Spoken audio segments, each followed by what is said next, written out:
السلام عليكم إخواني أخواتي، نتمنى تكونوا كلكم بخير وعلى خير. في العمل الثالث ليا مع اتحاد اليوتيوبرز المغربيات لفن الطبخ غادي نقترح عليكم مجموعة من الوصفات المتعلقين بالعجين المورق. اللي عجبتها شي وصفة غادي تلقى الرابط أسفل الفيديو. خليكم دابا مع المقدمة ومن وراها الوصفة. حلويات خديجة غادي تقدم لكم ميني شناك بالفلفلة والثوم. أنا غادي نقدم لكم مملحات ب5 نكهات بالعجين المورق السريع. مصطفى غادي تقدم لكم مورقات بحشوه لذيذه. قناه ريان غادي تعمل مورقه بحشوه بسيطه.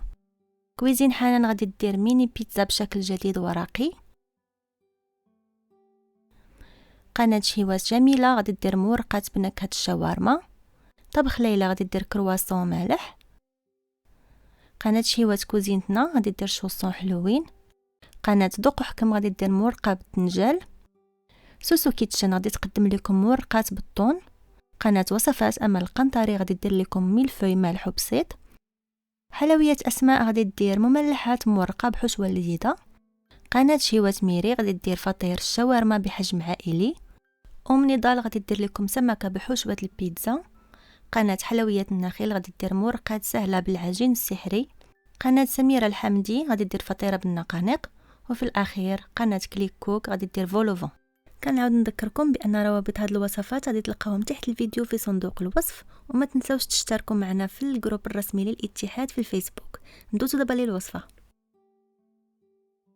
في هذا الفيديو ان شاء الله غادي نقدم لكم مملحات اللي كنقدموهم على شكل مقبلات وب5 نكهات، 2 بالزيتون، وحده بالثوم، وحده بمطيشه، وحده بالموطارد. وراه سرعت الفيديو باش يكون الحجم ديالو اصغر لان فيه بزاف تاع المراحل. كالعاده اللي بغى المقادير بالصوت غادي نديرهم في الاخر ديال الفيديو. نخليكم دابا مع الطريقه. غادي نحتاجوا 200 غرام ديال الدقيق اللي هما 2 كيسان عنبه، نص معلقه صغيره ديال الملحه او اكثر باش يجيوكم بنان، 100 مليلتر ديال الماء مكلاصي اللي هو نص كاس عنبه وافي. غتخلطوا الدقيق والماء مزيان. نقصت من كميه المارغرين ب 20%.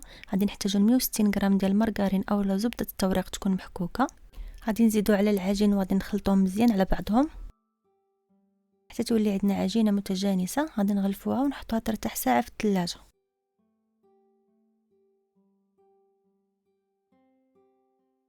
من بعد ساعه غادي نقسموها ل 8 الكرات متساويين، وغادي نبسطو كل كره باستعمال الدقيق وشويه النشا حتى تولي بحال هكذا. وغادي نكملو بنفس الطريقه. كنحطو وحده فوق وحده وكنبسطوهم كاملين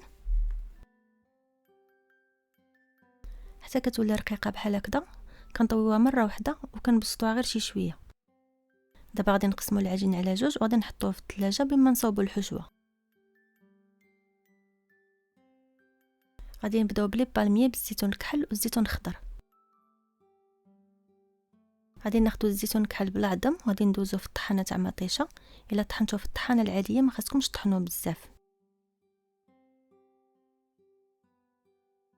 غادي نزيدو عليه شويه زيت العود اذا كان ممكن يكون من السم.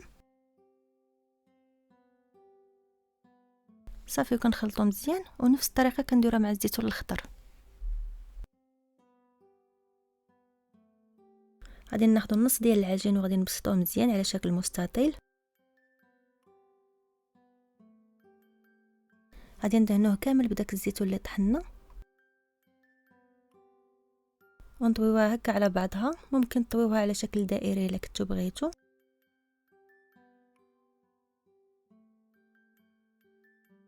ونفس الحاجه كنديرها بالزيتون الاسود.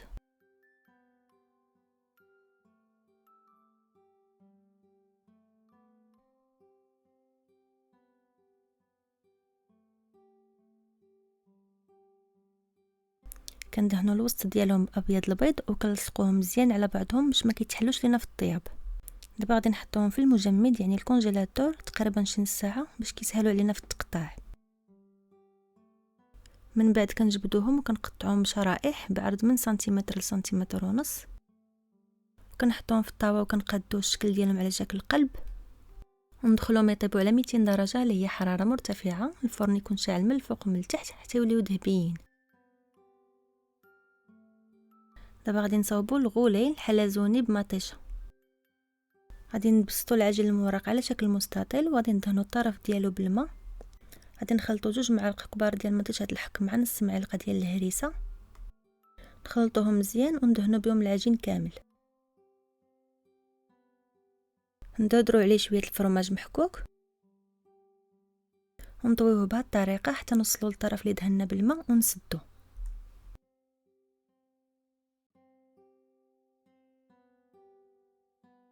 حتى هو غادي تحطوه في المجمد نص ساعه وتقطعوه كيف ما درتو مع لي بالميي. ومنين تستفوه في الطاوه غادي تدردروا عليه شويه تاع الحباق وشويه ديال الزعتر، وغادي تدخلوه يطيب على 200 درجه حتى يولي محمر شي شويه. دابا غادي نصاوبوا السيجار بالموطارد. غادي نبسطوا العجين على شكل مستطيل وغادي ندهنوه كله بالموطارد، وقطعوا شرائح بقطعه البيتزا يكونوا رقاق، حيت قداش ما كانوا رقاق تيكونوا اجمل. ما ديرهمش طوال بزاف، يكونوا شويه قصار. غادي نقطع العجين على جوج ونلويه بهذه الطريقه ونحطوه في الطاوه وندخلوه يطيب على 180 درجه اللي هي حراره متوسطه حتى يبان لينا تحمر شي شويه. باقي لينا دابا لي زاليمات بالطون. غادي ناخذ الثوم وغادي نخلطوه مع شويه تاع الخل اولا عصير الحامض وشويه ديال الزيت. غادي نكونوا بسطنا العجين المورق على شكل مستطيل وغادي نقطعوه 2 القطع متساويه.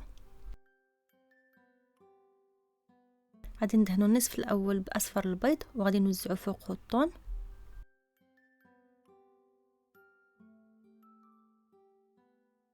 شويه الفرماج محكوك ونغطيوه بالعجين الثاني ونضغطوه مزيان. وغادي ندهنوه بالصفر ديال البيض ونقطعوه شرائح متساويه ودرقوا بشي حاجه ورشوا البافو.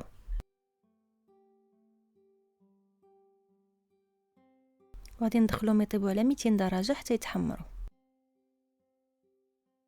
هذا هو الشكل الاخير. نتمنى ان هذه الوصفه تكون نالت اعجابكم وبصحه وراحه.